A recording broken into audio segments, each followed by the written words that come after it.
This planet may look calm, covered in glowing blue trees and silver rivers, but it's not what you think, because beneath the beauty lies a mystery, a place where humans are strangers and emotions are forbidden. In the middle of it all stands one man, a human engineer named Eli Carter. He was sent across the galaxy to fix machines that control the air itself. But what he didn't expect was to face a world that doesn't laugh, doesn't smile, and doesn't understand what it means to feel.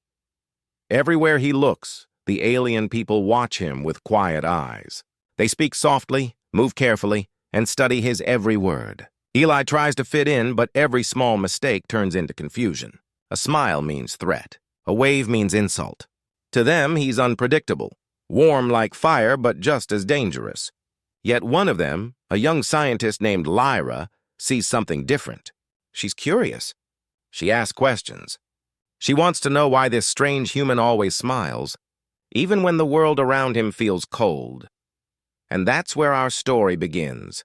A man from Earth, a woman from another world, and a silent planet that might teach them both what it really means to understand one another. But here's the danger. If Eli fails, this planet won't survive. The machines he came to repair aren't just technology, they're life itself.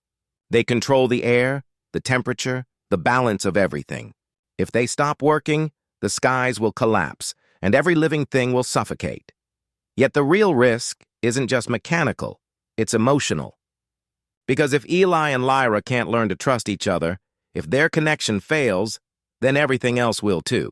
A single misunderstanding could turn peace into war or hope into silence. So the question is clear. Can two beings, born light years apart, find a way to save a world and maybe discover what it means to feel alive again? Eli had been on the planet for 2 long weeks. Every morning began the same way. The soft hum of alien machines, the glow of the twin suns, and the quiet stares of the Virulons. They worked beside him, silent and graceful like living sculptures. Their pale skin shimmered faintly with silver veins that pulsed when light touched them. To them, everything was precise. Every movement had purpose. Every sound had meaning. Eli, on the other hand, was chaos. He talked while working, hummed when bored, and laughed when things went wrong. The Virulons didn't understand him, and he didn't understand them. Whenever he tried to be friendly, they only looked at him like he was unpredictable fire, something warm but dangerous. Only Lyra was different. She followed him everywhere, asking endless questions. Why do humans smile? Why do they eat solid food? Why do they sleep with their eyes closed? Her curiosity never ended. She studied him like a puzzle, not out of judgment, but fascination. One morning, while Eli was fixing a broken conduit, Lyra crouched beside him. Her silver eyes reflected the sparks of his torch. She stared for a long time, her head tilted slightly, and asked a question that made him freeze. "Human," she said softly, "does the shape between my legs confuse you?" "You stare as if it has meaning." Eli nearly dropped his wrench. His face turned red. "What? No! I wasn't. I was just looking at your suit. It glows, that's all." Lyra blinked slowly. "So your people observe others for scientific reasons?" she asked. "Right," Eli said quickly. "Science." She nodded, serious as ever. "I approve." Eli didn't know whether to laugh or cry. To her, it was logic. To him, it was the strangest moment of his life. But somehow, it broke the silence between them. From that day on, their work felt different, easier, lighter.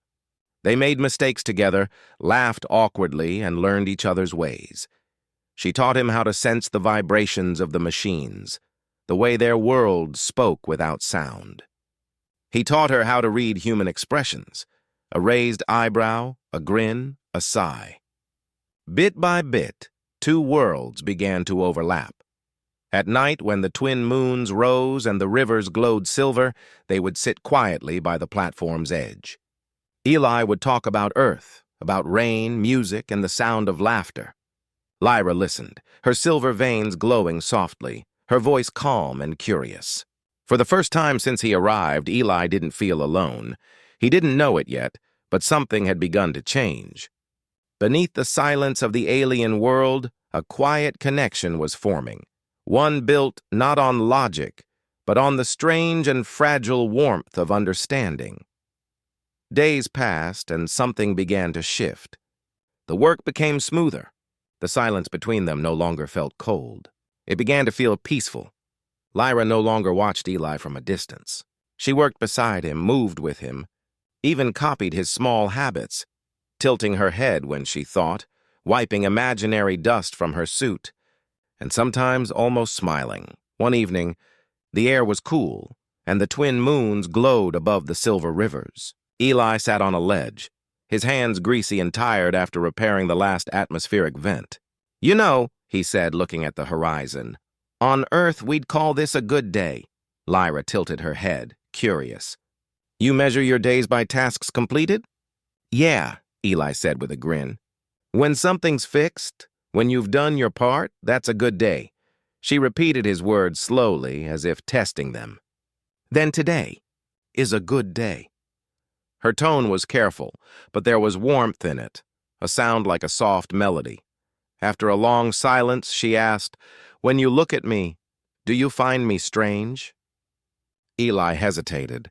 The question caught him off guard. He looked at her silver skin, the glowing veins, the calmness that made her seem carved from light itself. "Different," he said softly, "but not strange. Just new." She lowered her gaze. "Most humans avoid us. They say we are too fragile, too cold." Eli shook his head. "You're not fragile. You saved me twice this week, once from falling debris and once from that plasma vent. You're tougher than you look." Lyra made a soft hum, almost like laughter. "Toughness," she said. "A word humans use often. What does it mean?" "It means not giving up," Eli said. "Even when it's hard." Lyra considered this. "Then you are very tough," he smiled. "Sometimes too stubborn." She looked at him quietly, her eyes reflecting the moonlight. "Human," she said. "When you look at me, the light in your eyes changes. It grows warmer. I have measured it." Eli blinked. "That's called reflection." "When light bounces—" "No," she interrupted softly. "It is not the same pattern. It is emotion." He froze. "Emotion?" "Yes. When humans care, their eyes change. Their breathing slows. You show both patterns when you see me." He didn't know what to say. She was right, though he didn't understand how she could see it so clearly. Something about her made him feel calm, understood. "Seen. Maybe it is emotion," he said finally. "In my people's language," Lyra said, "there is a word, Vera. It means curiosity that leads to connection." "Vera," he repeated, testing the sound. "I like that." They sat in silence, watching the moons rise higher. The rivers shimmered like silver fire, and the wind carried a soft hum that only she could feel. For the first time, they didn't speak. They didn't need to. Somewhere in that quiet moment, two different worlds began to understand each other. The night was calm. The stars shimmered above the glass domes, and the glowing rivers moved like ribbons of light. But then something changed. Lyra's expression shifted. Her silver eyes glowed brighter, her voice suddenly tense. "Eli, something is coming," he frowned. "What kind of something?" She turned toward the ground, her fingertips brushing the metal floor. "I can feel it through the vibrations. Machines, large ones. Moving fast!" Eli's heart began to race. He grabbed his toolkit and ran toward the central console. "Drillers?" he asked. Lyra shook her head slowly. "No, not ours. Unauthorized. Metallic signatures. Foreign." Before he could reply, the ground trembled. The peaceful silence shattered into chaos. Massive shapes rose from beneath the surface, mechanical worms with red lights and jagged armor. The sound of tearing metal echoed across the platform. Lyra's voice came through the comms. "Scavengers. They come to steal resources," Eli cursed under his breath. "If they hit the vents, the air processors will fail. The entire region will lose breathable air." Lyra looked at him, calm but firm. "Then we defend them." He stared at her. "You?" "You said I am tougher than I look," she replied, and before he could answer, her suit began to glow. A shimmering field of light surrounded her body. A living shield of energy. Eli had no weapon, only his tools, but he grabbed a wrench and followed her. The ground shook under their feet as the first machine opened, releasing dark figures in armor. They moved fast, cutting cables and tearing through the soil to extract glowing minerals. Lyra raised her hands, sending a wave of sonic energy that pushed them back. Eli ran to the control panel, typing commands to reroute power. Sparks flew as he connected wires with trembling hands. The hum of the reactors grew louder, vibrating through the air. "Lyra!" he shouted. "They're targeting the east conduit." "I see it," she said, her voice steady. Her energy field expanded, covering the fragile structure just as pulse blasts struck it. Eli ducked, shielding his face as debris fell around him. He crawled forward, reconnecting the damaged power line. Sparks shot up, burning his gloves, but he didn't stop. The lights flickered, then steadied. The processors came back online, releasing pressure waves that forced the attackers to retreat. Within minutes, the ground began to still. The mechanical worms withdrew, sinking back into the soil. The night air was heavy, the smell of metal and ozone thick around them. Eli dropped to his knees, exhausted. His arms shook, his clothes were torn, and his breath came in sharp gasps. Lyra walked toward him, her energy shield fading away.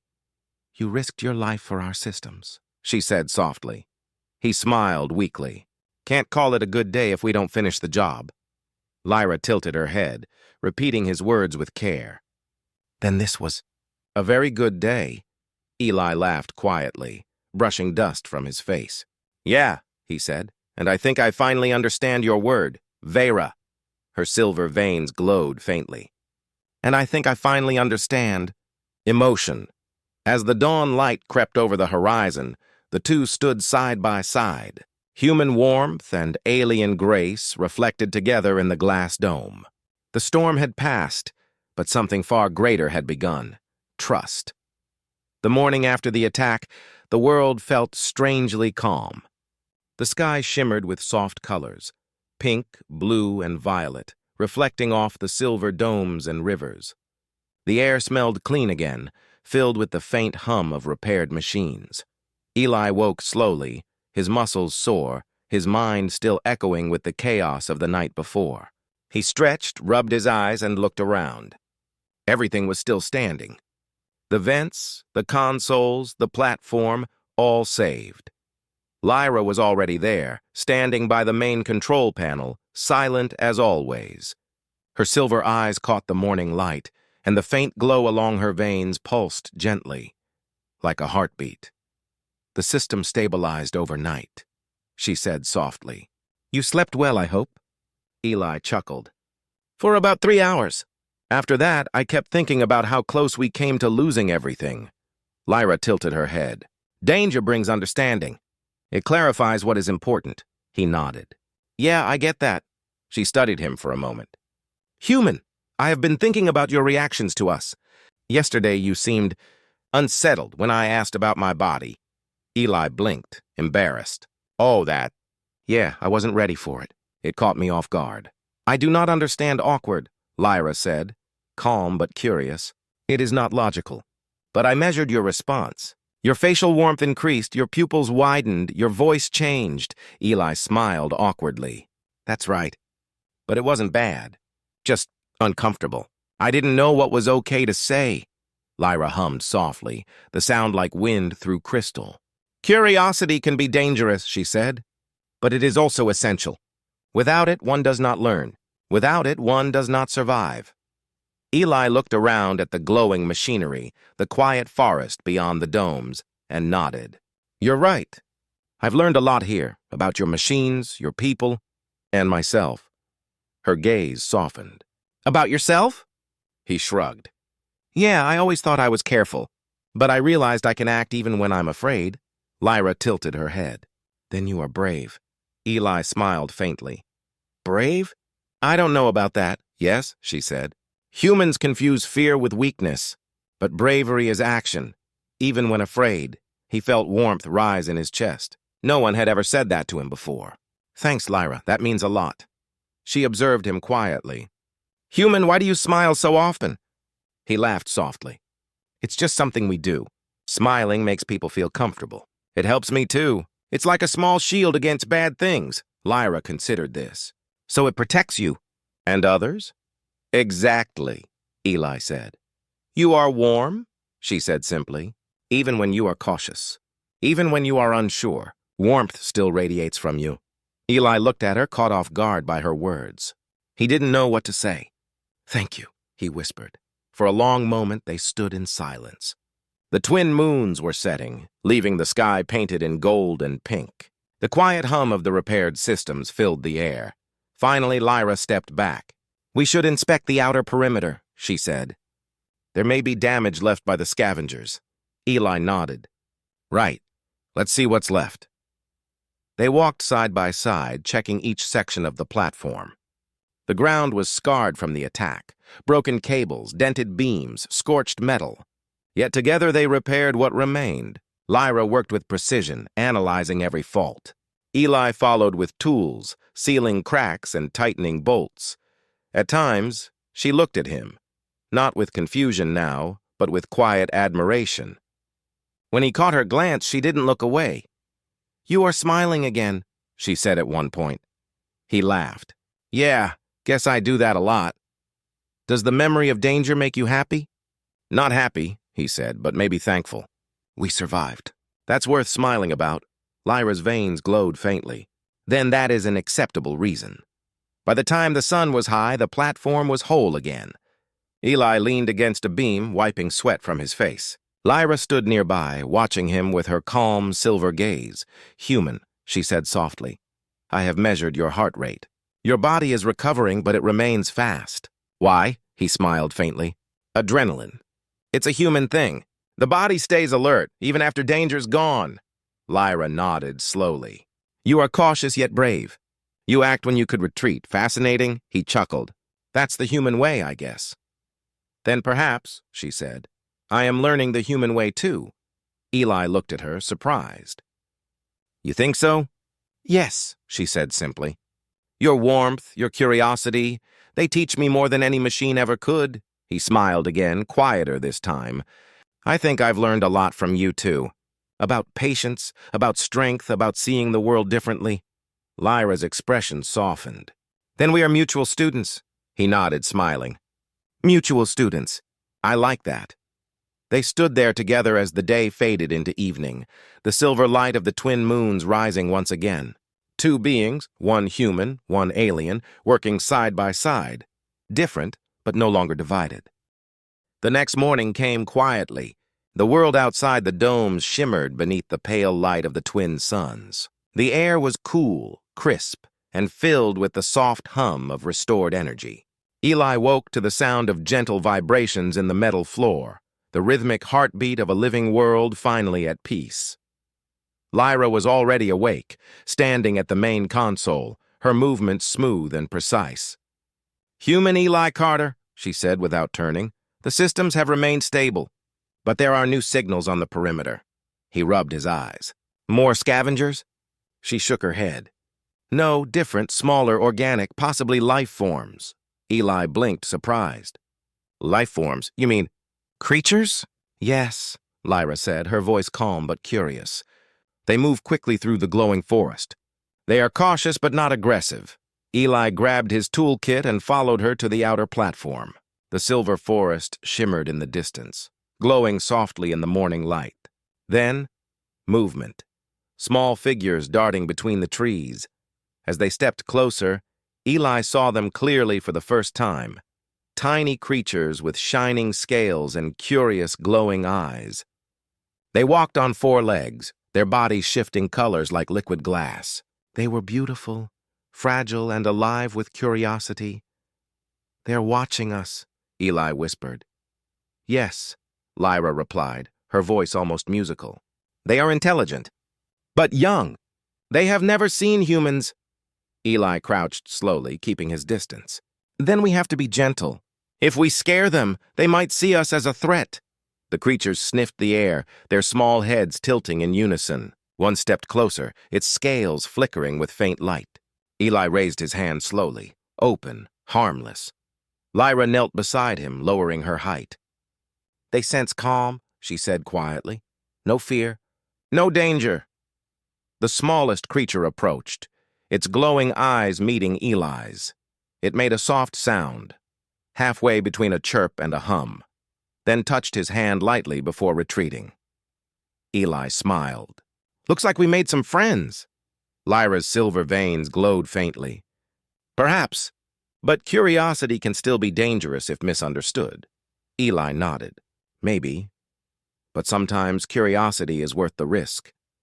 They stayed there for a while, watching the creatures move through the glowing trees, studying their graceful patterns. For the first time since arriving on the planet, Eli felt something new. Not just survival, not just duty, but peace. Lyra observed him quietly. You are content, she said. He nodded. Yeah, it feels like we're part of something bigger now. Not just fixing machines, but helping life grow. She tilted her head slightly.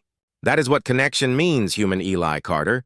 To exist with, not above. He smiled softly. You're starting to sound human. She looked at him, the faintest shimmer of light crossing her face, almost like a smile. And you, Eli Carter, are starting to sound viriline. They both laughed quietly, the sound blending with the soft hum of the world around them. As the twin suns rose higher, the creatures returned to the forest, disappearing into the glowing mist. Eli and Lyra stood side by side, watching them go. You know, Eli said, today feels like another good day. Lyra nodded slowly. Yes, we protected life. We learned from it, and we trusted each other. He turned toward her, the warmth of her words sinking deep into him. Yeah, he said softly. We did. And for the first time since leaving Earth, Eli felt truly at home, not because of the machines or the mission, but because of the bond that had formed between two souls from different worlds. That night, the world was calm again. The air shimmered with soft blue light, and the twin moons floated high above the silver forests. The rivers glowed quietly, winding like threads of light across the horizon. Eli stood by the edge of the platform, breathing deeply, feeling the cool air fill his lungs. Everything was finally still. Lyra joined him, her steps soundless, her silver eyes reflecting the starlight. Human Eli Carter, she said softly. The systems are stable. The planet is safe once more. Eli smiled. Yeah, for now at least. Let's hope it stays that way. They stood together, watching the glowing rivers twist below them. The silence between them no longer felt heavy. It felt full of meaning, of memory, of something neither could quite name. Eli turned toward her. You know, Lyra, there's something special about this place. And about you. Her silver veins shimmered faintly. Special? Explain, he smiled gently. It's the way we understand each other. The way we work together, even when nothing makes sense. The trust we built, that's special. She looked at him for a long moment, then said softly, Then this day is special because of connection, because of mutual learning, because of trust. He nodded. Exactly. The night breeze brushed past them, carrying the faint scent of metal and rain. The stars reflected in the rivers, twin moons mirrored side by side. For a while, they didn't speak. They didn't need to. Lyra finally said, Human Eli Carter, tomorrow we continue our work. But tonight we observe, we rest, we reflect. Eli smiled faintly. Agreed. And maybe, he said, his voice quiet, we'll discover more than just data. Maybe we'll discover each other. Lyra tilted her head slightly, the glow in her veins pulsing like a heartbeat. Perhaps that is a possibility worth exploring. They stood together beneath the twin moons, watching the forest shimmer in silver light. Two beings from different worlds, once divided by fear and silence, now united by something stronger, curiosity, courage, and the quiet beauty of understanding. The night deepened. The rivers glowed brighter, and for the first time in years, Eli felt something he thought he had lost long ago. Hope. Hope that even across the stars, connection was possible. Hope that no matter how different two worlds may be, warmth could still be found in the space between them. As the stars spread across the sky, Eli looked at Lyra, and she at him. No words, no logic, just light. Shared between human and alien, between two hearts that had finally learned what it meant to truly see one another.